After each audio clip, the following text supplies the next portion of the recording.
Chemical reactions का revision हो गया हो तो अब चैप्टर 2 पे आ जाओ, that is acids bases and salts. बड़ा अच्छा चैप्टर है, 7th क्लास से आप जानते हो इसके बारे में, कोई ऐसा टेंशन वाला चैप्टर नहीं है। लेकिन अगेन हमको रिवीजन करना है तो कोई भी पॉइंट ऐसा ना हो जो छूट जाए और ओवर कॉन्फिडेंस में कोई गलती हो जाए। तो आप इसको भी देखें कि यहाँ पे भी आप अगेन मैं आपको याद दिला दूँ, अगर आपने पहला वाला वीडियो नहीं देखा है तो पहले वो वाला देख लें, केमिकल रिएक्शन से एक बार रिवाइज कर लें, उसके बाद इस पे आएँ। दूसरी बात ये कि अगर आपके पास में बुक खुली हुई नहीं है तो फिर इस एक्टिविटी का कोई खास फ़ायदा होने वाला नहीं है। तो आपका NCERT text book with a pencil in your hand आपने तैयार रहना है। जो भी चीज़ आपको मार्क करने के लिए कही जाती है या नहीं भी कही जाती है और आपको लगता है कि मार्क कर लेना है, वो आपने मार्क कर लेना है, ठीक है। Acid bases salts, these 3 are basically, जो 3 नाम हम ले रहे हैं, दे आर कंपाउंड्स। कंपाउंड्स के बारे में हमने 9th क्लास में सीखा था कि they are basically the pure substances which are made up of 2 और more than 2 types of atoms combined together chemically, है ना। तो एसिड्स बेसिस एंड सॉल्ट्स जो हैं वो हमारे कंपाउंड का एग्जाम्पल है। अब आप देखें ये चैप्टर शुरू कैसे हो रहा है, ये हमको एसिड और बेस के बीच में डिफ्रेंशिएट करने वाले जो इंडिकेटर्स होते हैं, जिनको हम एसिड बेस इंडिकेटर बोलते हैं, उनसे ये अपनी बात शुरू करते हैं। तो हम भी वो बात शुरू कर देंगे। हम कहते हैं कि एसिड बेस इंडिकेटर्स आर दो substances which change their physical properties, which change their colour और their smell, their odour when they come in contact with either acid और अ बेस। एसिड बेस की कॉन्टैक्ट में आने पर जो अपना कलर चेंज कर दें तो वो हमको हेल्प करते हैं as an indicator to look at whether a given compound is acidic और बेसिक इन नेचर, ठीक है। तो यहाँ पे कुछ एग्जाम्पल्स हैं, हाँ, जैसे कि हम कहते हैं कि जो ये वाला जो सेक्शन है ये आप देख लेना, इसमें जो लिखा हुआ है वो केवल आपको कुछ नेचुरल ओरिजिन वाले जो नेचर से मिलने वाले इंडिकेटर्स हैं, कलर इंडिकेटर्स खास करके, उनके बारे में बात की गई है। जैसे litmus solution is a purple dye which is extracted from lichen, a plant belonging to the division thallophyta. ये बात भूल जाओ, ये बात ठीक नहीं है। Lichen is basically a symbiotic combination between algae and fungus. तो उन दोनों के बीच का जो कॉम्बिनेशन हुआ उसमें एल्गी प्लांट है विच बिलोंग्स टू थैलोफाइटा। जो फंगस है वो फंगस है, वो प्लांट नहीं है। And this combination is not a plant, this combination is a symbiotic combination जो दोनों को म्यूचुअल बेनिफिट देता है, ठीक है। तो हम ठीक से समझें बात को। And is commonly used as an indicator. क्या करते हैं हम, उसका जूस निकाल देते हैं तो उसका लिटमस सॉल्यूशन जो कि एक पर्पल डाई बनता है, पर्पल कहते हैं हम लिटमस का। Litmus is a colour indicator, तो लिटमस का न्यूट्रल कलर पर्पल है। When it comes in contact with acid ये रेड हो जाता है, when it comes in contact with a base ये ब्लू हो जाता है। तो when the litmus solution is neither acidic nor basic, its color is purple.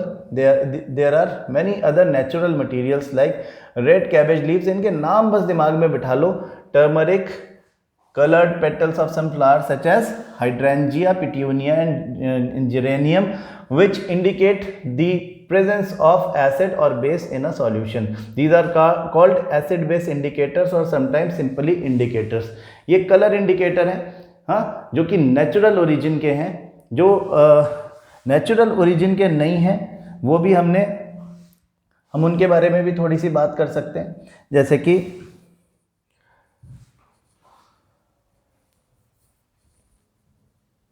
फिनोल्फ्थेलिन आप जानते हो अच्छे से,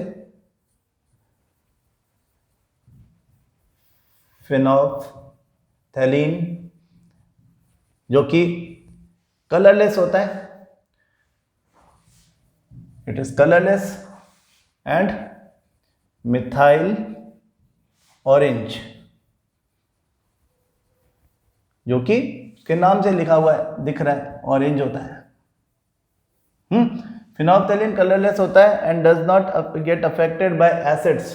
एसिड के साथ में इनका कोई रिएक्शन नहीं है, लेकिन बेसिस के साथ में ये अपना कलर लाइट पिंक कर देते हैं।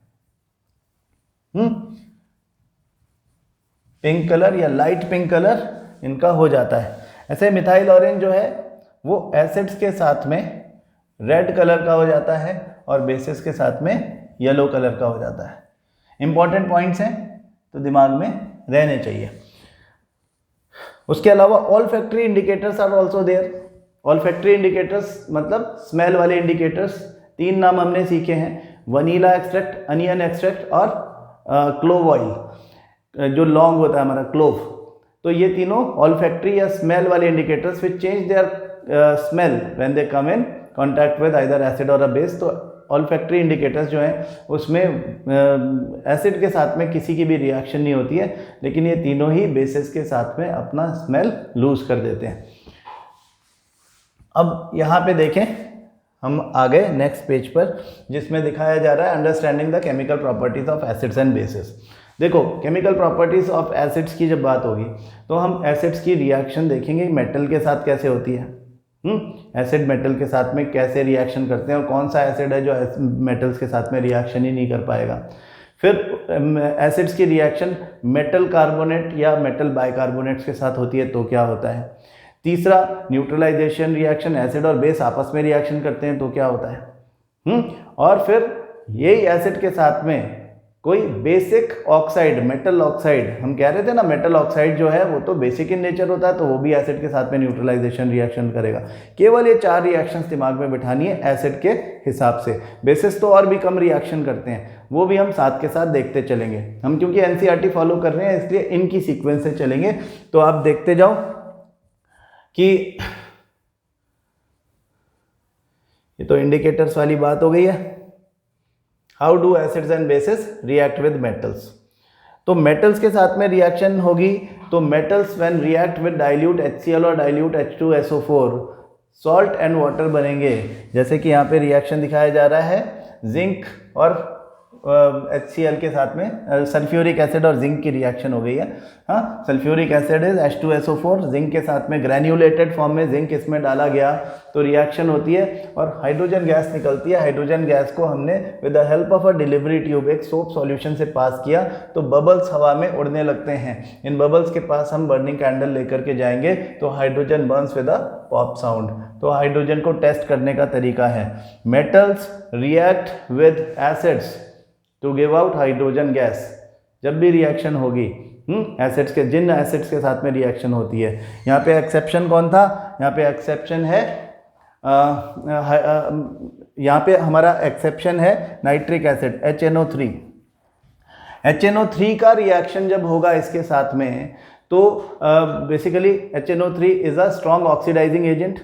ये रिएक्शन नहीं होने देगा, मतलब हाइड्रोजन गैस इवॉल्व नहीं होने देगा, क्योंकि हाइड्रोजन गैस अगर इवॉल्व होने लग जाएगी तो फिर उसके साथ में हाइड्रोजन को ऑक्सीजन दे देगा। ये ऑक्सीजन हाइड्रोजन को देगा तो पानी बना करके वहीं पर सेटल कर देगा। ये बात हमको ध्यान में रखना है। तो नाइट्रिक एसिड जो है वो यहाँ पर एक्सेप्शन है, इसलिए स्पेशली ध्यान रखना है आपने कि ये रिएक्शन नहीं होती है।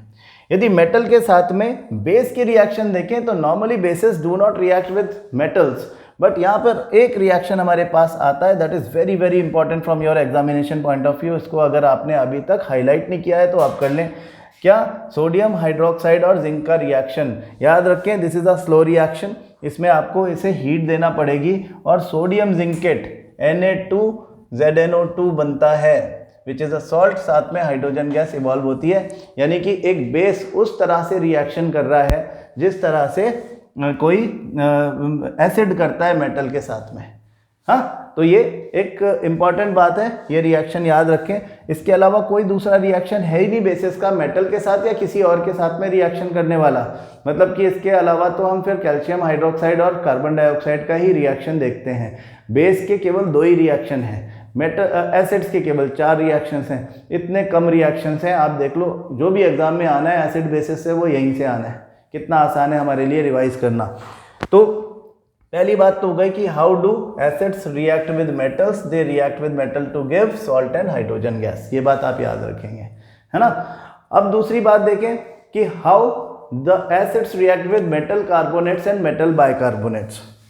मेटल कार्बोनेट जैसे for example sodium carbonate Na2CO3 या मेटल बाइकार्बोनेट जैसे सोडियम बाइकार्बोनेट NaHCO3, ये जब भी एसिड के साथ में रिएक्शन होते हैं, ये सब एसिड्स की कैरेक्टरिस्टिक रिएक्शन है। एसिड और मेटल कार्बोनेट या मेटल बाइकार्बोनेट जब रिएक्शन करते हैं तो हमेशा वाटर बनता है और कार्बन डाइऑक्साइड गैस इवॉल्व होती है अलॉन्ग विद अ सॉल्ट। जो भी आपका मेटल कार्बोनेट, जिस मेटल का कार्बोनेट था उसी मेटल का सॉल्ट बन जाएगा। जैसे कि HCl के साथ में रिएक्शन यहाँ पे हम देख रहे हैं सोडियम कार्बोनेट या सोडियम बाइकार्बोनेट की, तो सोडियम का कॉरेस्पॉन्डिंग क्लोराइड यानी सोडियम क्लोराइड बन जाएगा, साथ में CO2 + H2O। This is very very important reaction. और ये डायग्राम भी देख लें। हाँ, अब यहाँ पे ये जो रिएक्शन है, ये रिएक्शन तो खैर चलो हम ये डायग्राम तो अपन देखेंगे। जो ये कार्बन डाइऑक्साइड और कैल्शियम हाइड्रोक्साइड का रिएक्शन है, हम थोड़ी देर पहले भी बात कर चुके हैं। हाँ, कि जब कार्बन डाइऑक्साइड को इसमें पास किया था लाइम वाटर में, हम केमिकल रिएक्शन में देख के आए हैं, white precipitate, milky white colour का प्रेसिपिटेट कैल्शियम कार्बोनेट बनता है। This reaction can also be considered to be as calcium hydroxide is a base and carbon dioxide is a non-metal oxide which is acidic in nature. So this can be considered as a neutralization reaction also, जिसमें base का और carbon dioxide का reaction होकर salt और water बन रहा है।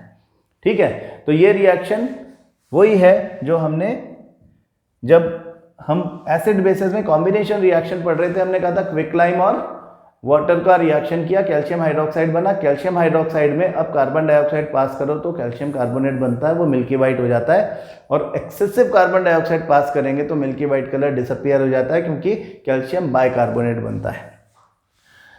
तो मेटल कार्बोनेट या मेटल हाइड्रोजन कार्बोनेट और बाइकार्बोनेट एक ही बात है। जब एसिड से रिएक्शन करते हैं तो salt, carbon dioxide and water बनता है। This is a chemical characteristic chemical reaction of all the acids. यहाँ पे हाईलाइट कर लें, limestone, chalk and marble are different forms of calcium carbonate. थोड़ी देर पहले हमने ये बात की थी, मतलब कि दूसरे जब हम केमिकल रिएक्शन पढ़ रहे थे तब हमने ये बात की थी। All metal carbonates and hydrogen carbonates react with acids to give a corresponding salt, carbon dioxide and water. अब बात आ गई हमारी न्यूट्रलाइजेशन रिएक्शन की, कि how acid react with bases और how bases react with acid. जब भी एसिड और बेस का रिएक्शन होगा तो सिर्फ सॉल्ट एंड वाटर बनेंगे। हाँ, जो भी एसिड है और बेस है वो अपने आयंस को आपस में अदला बदली कर लेंगे, एक्सचेंज कर लेंगे और उससे सॉल्ट बनेगा, साथ में वाटर बनेगा। तो reaction of all the basis with acids ऐसे ही होने वाली है।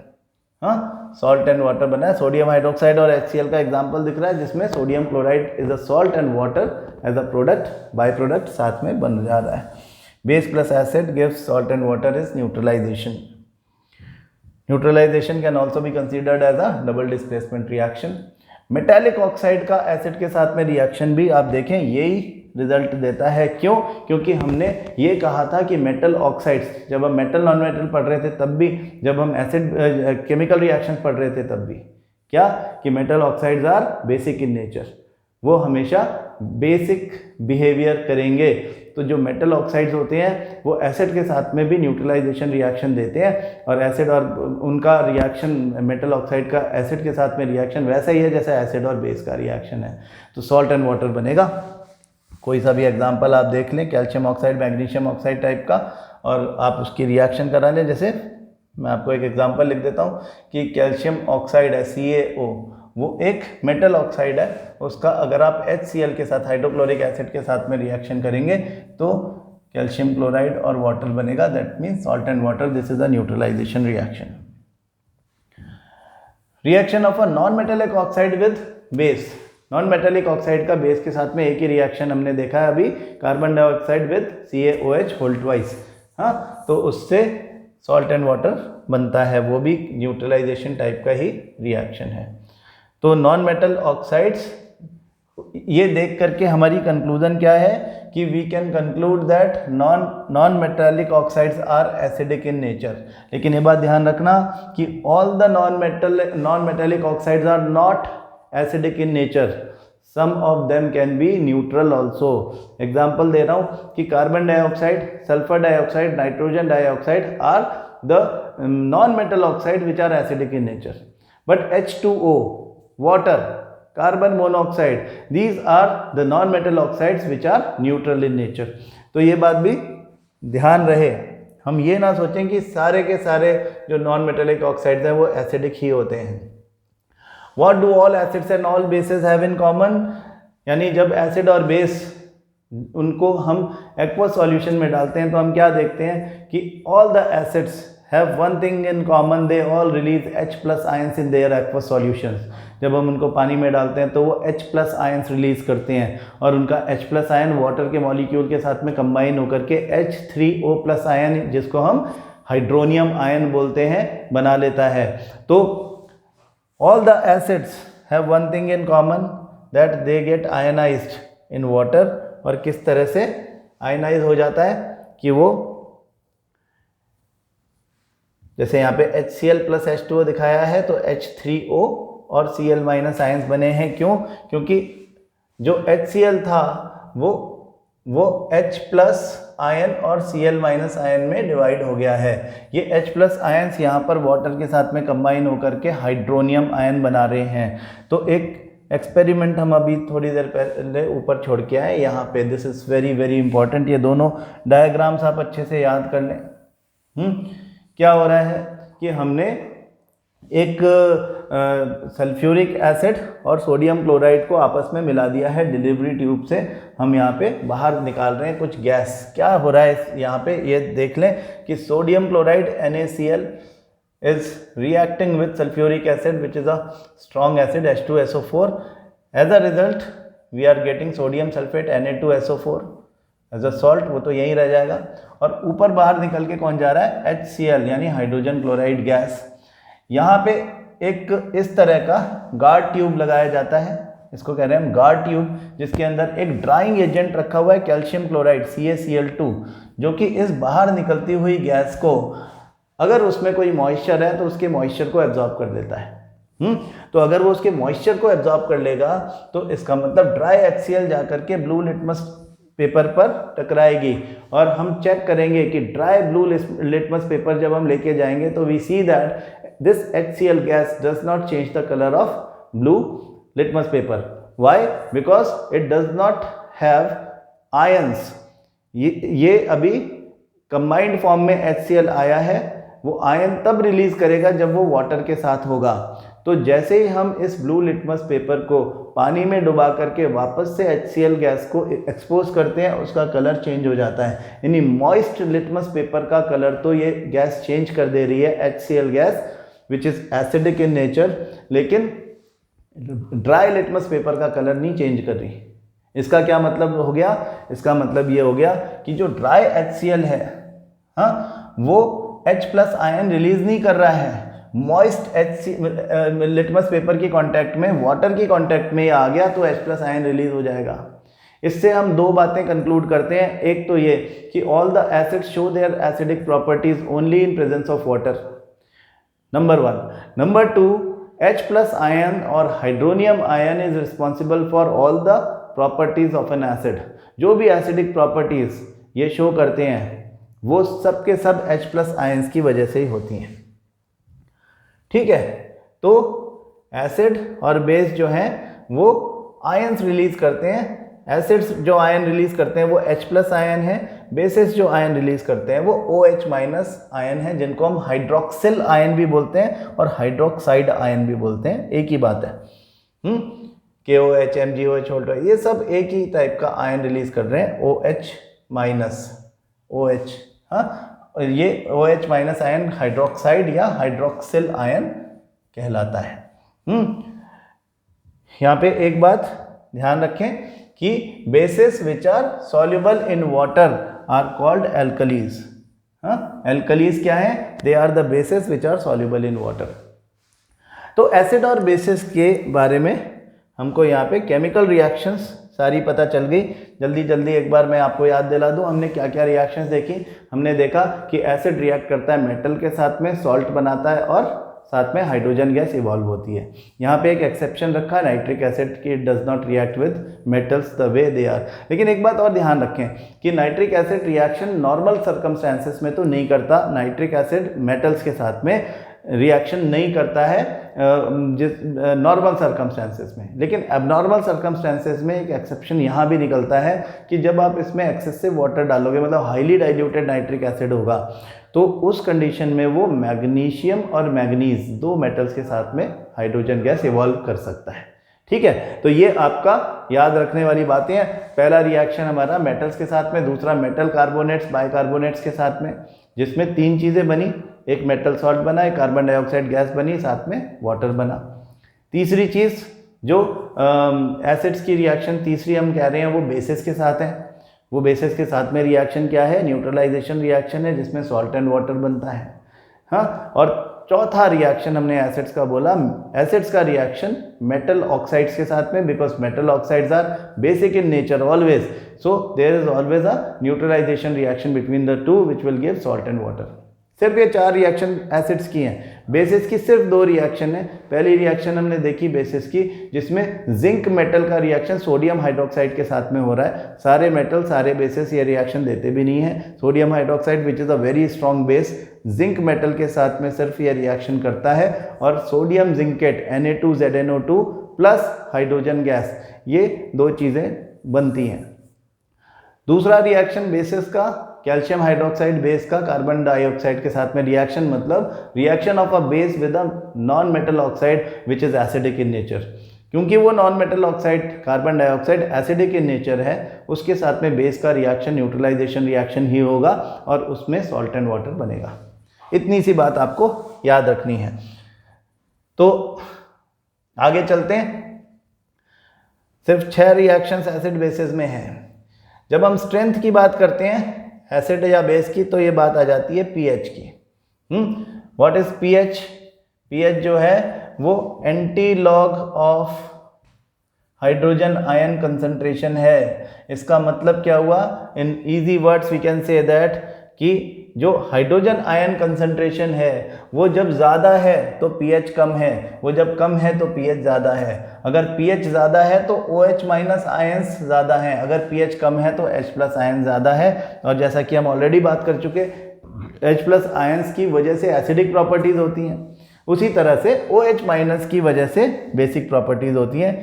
7 एक ऐसा पॉइंट है पीएच का जो न्यूट्रल पोजीशन दिखाता है, जिसमें H प्लस और OH माइनस कंसंट्रेशन बराबर होती है। हाँ, जैसे जैसे pH कम हो रहा है H प्लस आयन कंसंट्रेशन बढ़ती जा रही है और एसिडिक प्रॉपर्टीज बढ़ती जा रही हैं। जैसे जैसे pH बढ़ रहा है H प्लस आयन कंसंट्रेशन कम होती जा रही है और OH माइनस कंसंट्रेशन बढ़ते जा रही है, तो बेसिक प्रॉपर्टीज बढ़ती जाएंगी। हाँ, pH का स्केल 0 से लेकर के 14 तक होता है। 14 मतलब extremely करोजिव, extremely strong base, and 0 मतलब एक्सट्रीमली स्ट्रॉन्ग एसिड। कोई सब्सटेंस हाईली एसिडिक है तो उसका pH 0 से 1 के बीच में कहीं होगा।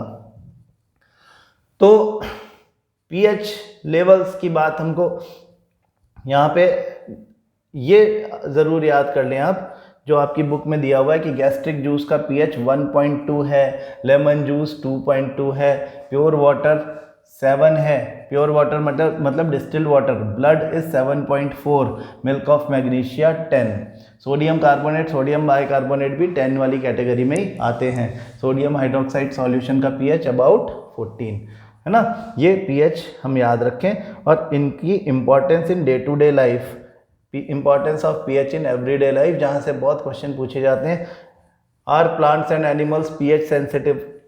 यहाँ पे नोट करने की बात क्या है, देखो, our body works within the pH range of 7.0 to 7.8। Living organisms can survive only in a narrow range of pH range. When pH of rain water is less then 5.6 it is called acid rain.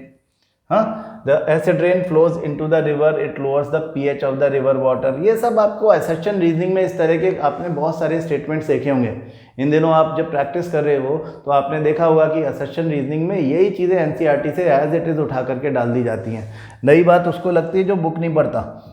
बाकी सब चीज़ आपके around है ही। Acids and other planet, ये भी important बात है, याद कर लो। क्या जनरल नॉलेज की बात भी है कि वीनस के एटमॉस्फेयर में थिक वाइट येलोइश क्लाउड हैं, वो कौन से एसिड के हैं? वो सल्फ्यूरिक एसिड के यानी H2SO4 के हैं। हाँ, तो इस प्लैनेट पे लाइफ एग्जिस्ट नहीं कर सकती है, उसके पीछे एक बड़ा रीज़न ये भी है। अब सॉइल की pH की बात करें, सॉइल में अगर pH कम हो गई है, यानी कि सॉइल में अगर एसिडिटी बढ़ गई है तो वहाँ पे प्लांट्स को ग्रो करने में प्रॉब्लम आएगी, तो उसको न्यूट्रलाइज करेंगे जिससे कि सॉइल की पीएच को बढ़ाया जा सके, यानी कि उसको कम एसिडिक किया जा सके या उसकी एसिडिटी ख़त्म की जा सके। तो all the bases are basically antacids in nature, वो एंटी एसिड होते हैं, वो एसिड्स को न्यूट्रलाइज करते हैं। यहाँ पे हम कैल्शियम हाइड्रोक्साइड यूज़ करते हैं, लाइम यूज़ करते हैं, कैल्शियम ऑक्साइड यूज़ किया जा सकता है, कैल्शियम हाइड्रोक्साइड यूज़ किया जा सकता है to neutralise the acidic soil. हमारे डाइजेस्टिव सिस्टम में हमें पता है कि लाइफ प्रोसेसेस में हमने पढ़ा है कि डाइजेस्टिव सिस्टम में यानी हमारे स्टमक में हाइड्रोक्लोरिक एसिड रिलीज़ होता है। ये हाइड्रोक्लोरिक एसिड जो है ये अगर एक्यूमुलेट हो जाए तो एसिडिटी की प्रॉब्लम होती है। HCl का pH अराउंड 1 है, तो ये बहुत सीवियर एसिडिटी हमारे लिए क्रिएट कर देता है। इसको न्यूट्रलाइज करना है तो हम या तो सोडियम बाइकार्बोनेट, जिसको बेकिंग सोडा भी बोला जाता है, उसको यूज़ करते हैं, उसे पानी में घोल के पी जाते हैं, या फिर milk of magnesia which is a weak base MgOH whole twice, उसको भी हम कंज्यूम कर सकते हैं so that the acidity can be neutralise. Magnesium hydroxide is milk of magnesia. A mild base is often used for the purpose of being an antacid. pH change as a cause of tooth decay. हमारा जो buccal cavity है, हमारा जो mouth है, उसमें bacterial action upon leftover food create some acids. These acids make the medium of our buccal cavity या mouth acidic. तो pH जो हो गया वो थोड़ा सा यहाँ पे कम हो जाएगा. जब pH 5.5 से नीचे चले जाता है तो फिर डेंटल कैरीज होती हैं. जो हमारा टीथ इनेमल है that gets corroded when the pH of the mouth is below 5.5. याद रखने की बातें. Bacteria present in the mouth produces acids. ये सारी बातें जो मैंने अभी आपको बताई हैं यहाँ पे लिखी हुई हैं. अब आप आगे देखो. Self defence by animals and plants through chemical warfare. Chemical warfare में एक तो हम हनी बी स्टिंग की बात करते हैं या एंट स्टिंग की बात करते हैं, जिसमें एक एसिड है जिसको हम बोलते हैं फॉर्मिक एसिड या मीथेनोइक एसिड, और यही स्टिंगिंग हेयर ऑफ नेटल में भी मिलता है. नेटल लीव्स एक प्लांट है बेसिकली. मीथेनोइक एसिड या फॉर्मिक एसिड एक ही बात है. ये यहाँ पे देखें, जहाँ पे भी नेटल प्लांट होता है वो जब हमारी स्किन उसके कांटेक्ट में आती है तो वो हमारी स्किन में मिथेनोइक एसिड रिलीज़ कर देता है और हमें स्किन इरिटेशन होता है. उसके पास में एक दूसरा प्लांट है डॉग प्लांट. वो as a traditional remedy of this nettle sting use किया जाता है, जो ऑफन वहीं पे मिलता है जहाँ पर नेटल प्लांट है. तो नेचर ने ही एक प्रॉब्लम के साथ में उसका सॉल्यूशन भी दिया हुआ है. अब आप ये भी ध्यान रखें, ये जो टेबल है, विनेगर में कौन सा एसिड, ऑरेंज में कौन सा एसिड, सोर मिल्क में कौन सा एसिड, ये सब ये टेबल को आप याद कर लें. कोई भी क्वेश्चन MCQ की फॉर्म में आपसे पूछा जा सकता है. अब बात हो रही है सॉल्ट्स की. हम ऑलरेडी बोल चुके हैं कि सॉल्ट्स क्या हैं. Salts are the products of the neutralisation reaction between acids and bases. Acid base react करते हैं तो सॉल्ट और वाटर बनता है. ये बात हमको पता चल गई. सॉल्ट्स में एक तो फैमिली ऑफ सॉल्ट के बारे में थोड़ी सी बात की हुई है. तो फैमिली हम ऐसे ही बोल देते हैं कि भाई अगर सोडियम के सारे सॉल्ट्स हैं तो वो सोडियम फैमिली, जैसे कि sodium sulphate, sodium chloride, sodium iodide. Sodium के सॉल्ट्स हैं तो सोडियम फैमिली हो गई. अच्छा, सारे सल्फेट्स हैं, सब में एक आयन कॉमन है, sodium sulphate, potassium sulphate, calcium sulphate, तो उसको सल्फेट फैमिली भी बोल सकते हैं, है ना. इसी तरह से कार्बोनेट फैमिली बन जाएगी. Sodium carbonate, calcium carbonate, potassium carbonate, magnesium carbonate, aluminium carbonate, ये सब इस तरह से फैमिली बन जाती है. क्लोराइड्स की भी फैमिली होगी. तो ये मतलब सॉल्ट्स की फैमिली की बात हो रही है. सॉल्ट के pH की बात थोड़ी इंटरेस्टिंग है कि हम सोचते हैं कि ये तो न्यूट्रलाइजेशन से बना है तो न्यूट्रल होगा. ऐसा नहीं है.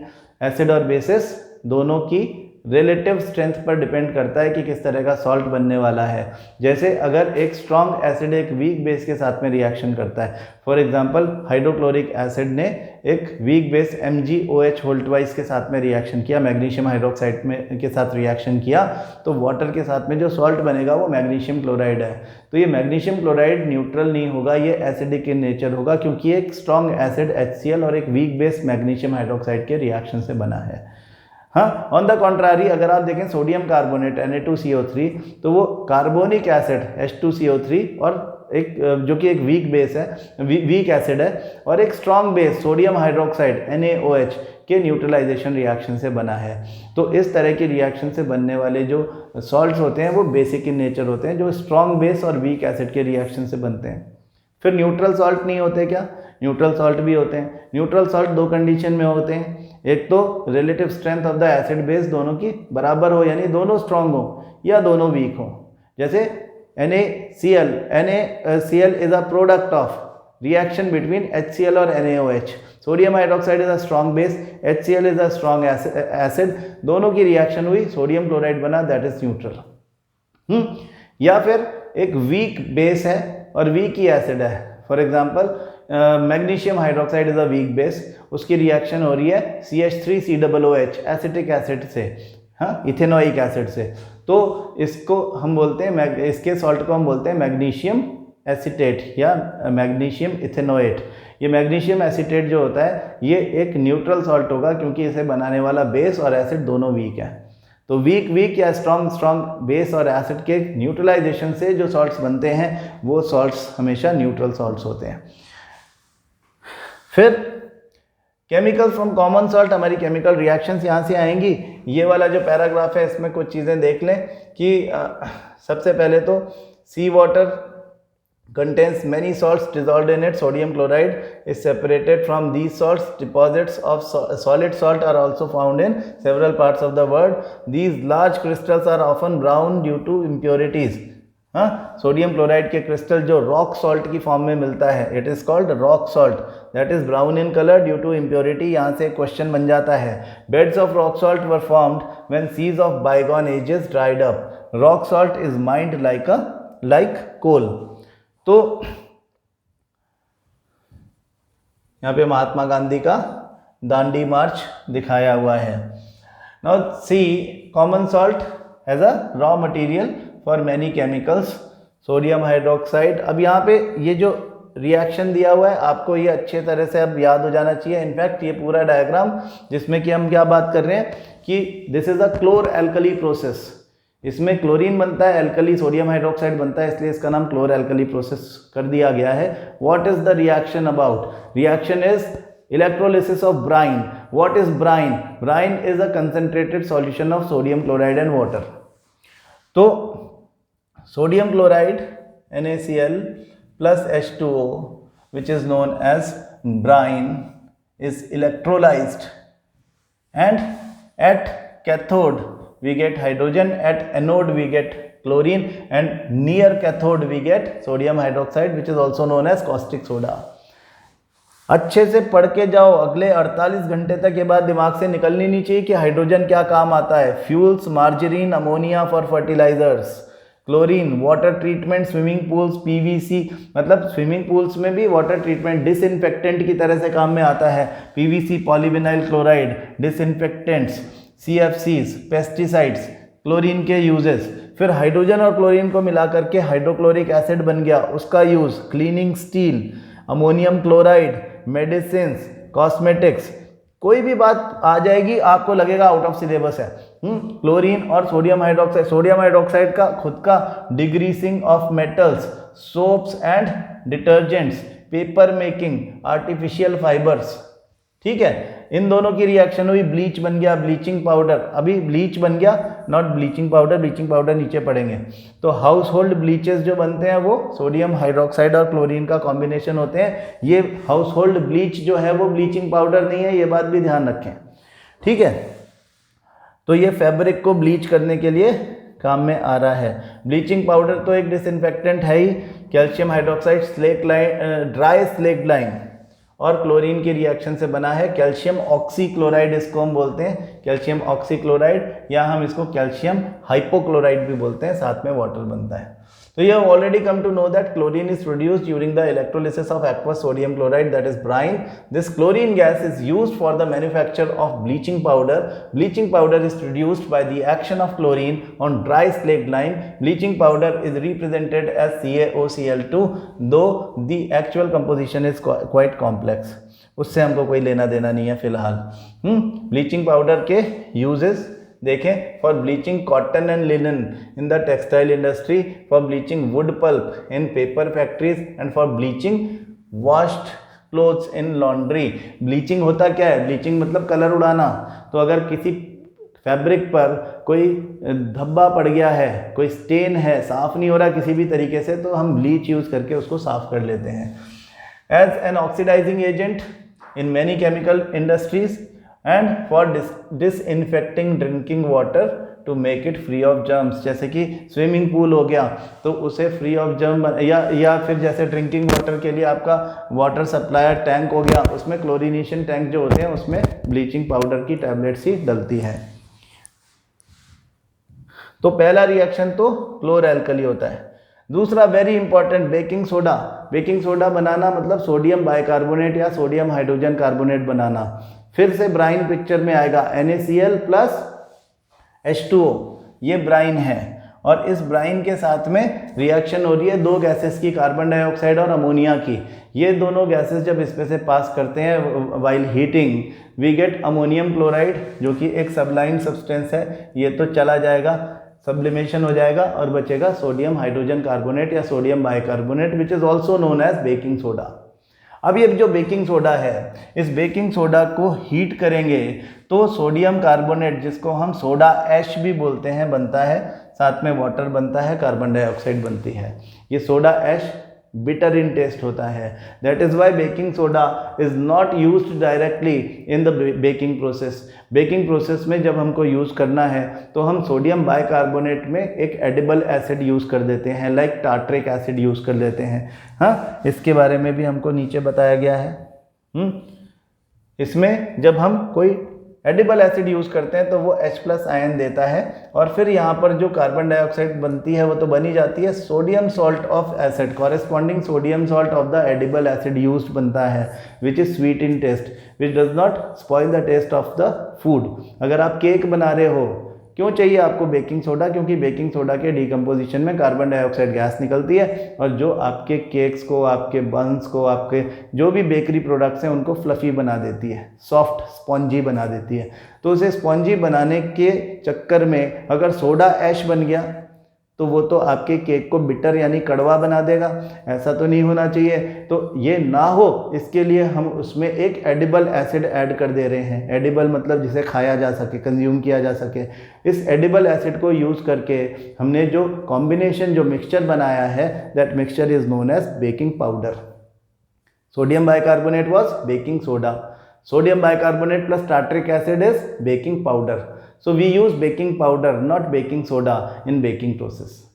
ये बात मुद्दे की है, और उसमें क्या हो रहा है? बिटर टेस्ट का सॉल्ट नहीं बन पा रहा, sweet salt, sodium salt of acid बन रहा है.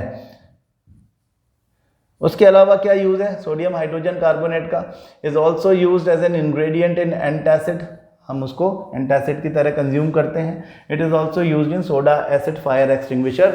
सोडा एसिड फायर एक्सटिंग्विशर में सल्फ्यूरिक एसिड और बेकिंग सोडा को मिलाया जाता है. कार्बन डाइऑक्साइड गैस इवॉल्व होती है, which is a known fire extinguisher. Carbon dioxide cover कर लेती है किसी भी फ्यूल को, क्योंकि वो हेवियर देन एयर है, तो वो कवर कर लेती है फ्यूल को, और does not allow the oxygen to come and support combustion. तो कंबशन हो ही नहीं पाएगा. वॉशिंग सोडा, इसी रिएक्शन को आगे बढ़ाते हैं तो Na2CO3 का रीहाइड्रेशन हम कर रहे हैं, उसमें वाटर ऐड करना. हाँ, तो sodium carbonate decahydrate, that is washing soda is formed. इसको हम बोलते हैं रिक्रिस्टलाइजेशन ऑफ सोडियम क्लोराइड. इसको में वाटर ऑफ क्रिस्टलाइजेशन ऐड किया जा रहा है, तो इसका रीहाइड्रेशन या इसको रिक्रिस्टलाइजेशन भी बोला जा सकता है ऑफ सोडियम कार्बोनेट. क्या हो गया? 10H2O ऐड हो गए, जो कि वाटर ऑफ क्रिस्टलाइजेशन है, वो हम यहाँ नीचे बात करेंगे. अब यहाँ देखो, वॉशिंग सोडा के यूजेस बहुत इंपॉर्टेंट हैं। Sodium carbonate washing soda is used in glass, soap and paper industry, तीनों इंडस्ट्रीज के नाम। It is used in the manufacture of sodium compound such as borax. Borax एक बड़ा काम का सब्सटेंस है जो जिससे 40 different types of industrial products बनते हैं, तो बोरैक्स बनाने के काम में आता है। Sodium carbonate can be used as a cleansing agent for domestic purpose, यानी कि ये डोमेस्टिक क्लींजिंग एजेंट की तरह से काम करता है। और it is use for removing permanent hardness of water. What is hardness of water? Magnesium और कैल्शियम आयंस की हाई कंसंट्रेशन जब वाटर में होती है तो हम उसको हार्ड वाटर बोलते हैं, which is not suitable for use. तो उसकी हार्डनेस कम करनी है तो वो वॉशिंग सोडा की हेल्प से होती है। यहाँ पे इन तीनों के यूजेज जो है बहुत इंपॉर्टेंट है। यहाँ पे एक चीज़ और पूछी जाती है कभी कभी कि ये सोडियम कार्बोनेट जो है, सोडियम कार्बोनेट डेकाहाइड्रेट, ये शाइनी वाइट कलर का होता है, चमकदार वाइट कलर का होता है। When it is expose to air इसकी शाइन चली जाती है। क्यों चली जाती है? Due to partial removal of water of crystallisation. Na2CO3.10H2O when expose to air loses a significant amount of its water of crystallization। तो ये Na2CO3.H2O बचता है, 9H2O निकल जाता है इसमें से। that is why it start appearing dull as compared to before। ठीक है, सब चीज़ें याद करते चलो। मैं आपको नया कुछ नहीं सिखा रहा हूँ, हम जो पुरानी चीज़ें सीख चुके हैं, पहले पढ़ चुके हैं, वो सब चीज़ें याद कर रहे हैं दोबारा कि क्या क्या था। तो यहाँ देखें कॉपर सल्फेट, अभी ये कॉपर सल्फेट के क्रिस्टल्स हैं, इनको हम हीट करते हैं। ब्लू कलर के crystals upon direct heating will convert to white coloured crystals. क्या हुआ? Copper sulphate is a hydrated salt, उसमें 5H2 है, हम H2O के मॉलिक्यूल्स यानी वाटर ऑफ क्रिस्टलाइजेशन है। हम कहते हैं कि copper sulphate pentahydrate, 5 water molecules associated physically with that. क्या हो रहा है? आप हीट कर रहे हो तो क्रिस्टल में से वाटर ऑफ क्रिस्टलाइजेशन निकल गया। Water of crystallisation was responsible for the blue colour of the copper sulphate, तो अभी ये वाइट कलर का हो गया। अगर आप थोड़ा सा पानी इसमें वापस डाल दोगे ये फिर से ब्लू हो जाएगा। तो ये जो कॉपर सल्फेट के क्रिस्टल्स की बात है, वाटर ऑफ क्रिस्टलाइजेशन। आपको वाटर ऑफ क्रिस्टलाइजेशन के बारे में एक तो बात ये याद रखनी है कि जिसमें वाटर ऑफ क्रिस्टलाइजेशन जिन सॉल्ट्स में होता है उनको हाइड्रेटेड सॉल्ट्स बोलते हैं, जिनका वाटर ऑफ क्रिस्टलाइजेशन रिमूव हो गया होता है उनको एनहाइड्रस सॉल्ट्स बोलते हैं। एनहाइड्रस। हाँ, आफ्टर रिमूवल CuSO4 ही बचा तो वो एनहाइड्रस कहलाएगा। तो copper sulphate pentahydrate, sodium carbonate decahydrate या ferrous sulphate heptahydrate FeSO4.7H2O, 7 is hepta, और calcium sulphate dihydrate. These are some examples of hydrated salts, the salts with water of crystallization. Then the last topic in acid bases is plaster of Paris, very important. When we heat the gypsum is calcium sulfate dihydrate, CaSO4.2H2O, that is gypsum को जब हम direct heat करते हैं और controlled heat करते हैं, उसका temperature 373 kelvin यानी 100 डिग्री सेल्सियस से ज़्यादा नहीं जाने देते, तो partial removal of water of crystallisation की वजह से we get calcium sulphate hemihydrate, that is plaster of Paris. This is a substance with special properties that when it comes in contact with water, it becomes a hard substance after some time. तो ये कई जगह पर use किया जाता है। कैसा chemical reaction हुआ है? Partial removal of water of crystallization to form calcium sulfate hemihydrate, that is plaster of Paris. The substance which doctors use as plaster for supporting fractured bones. Plaster of Paris is a white powder. On mixing with water it changes to gypsum once again. इनको फिर से combine कर देंगे तो क्या बन जाएगा? Gypsum बन जाएगा फिर से, यानी कैल्शियम सल्फेट 2H2O डाइहाइड्रेट बन जाएगा। हालांकि ये पहले जैसी चीज़ नहीं बन जाएगी, हाँ, तो इसका कंपोजिशन कुछ और रहेगा अभी, मतलब उसका टेक्सचर कुछ और रहेगा। Note that only half a water molecule is shown to be attached as water of crystallisation. What does that mean? That means one molecule of water of crystallisation is shared by 2 molecules of calcium sulphate.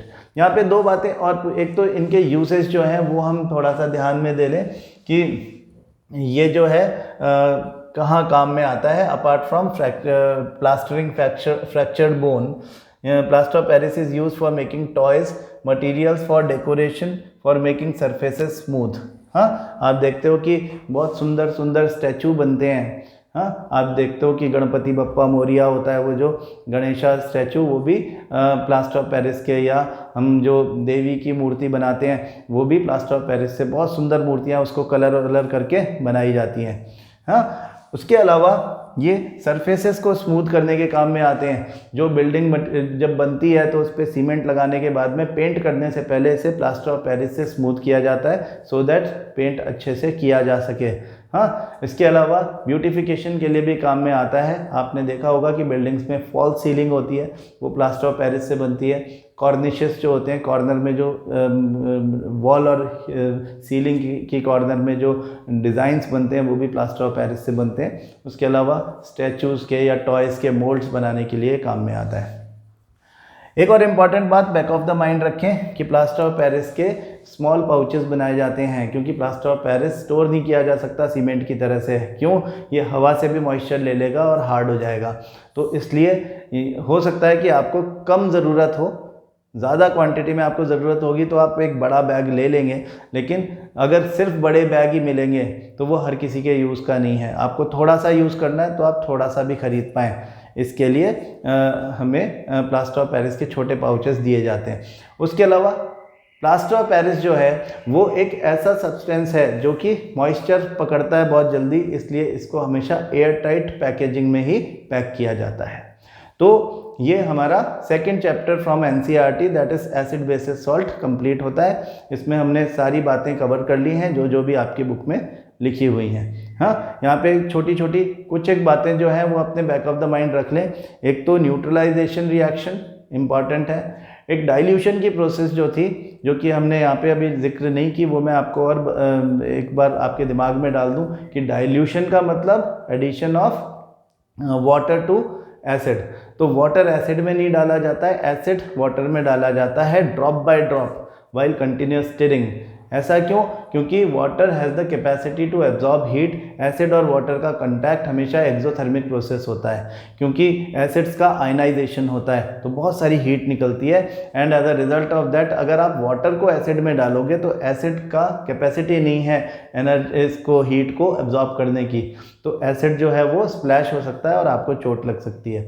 तो ऐसी condition से बचने के लिए हम acid को water में डाल करके डाइल्यूशन करते हैं। Dilution is the process in which water and acids are mixed. ठीक है, तो ये हमारा सेकंड चैप्टर कंप्लीट होता है।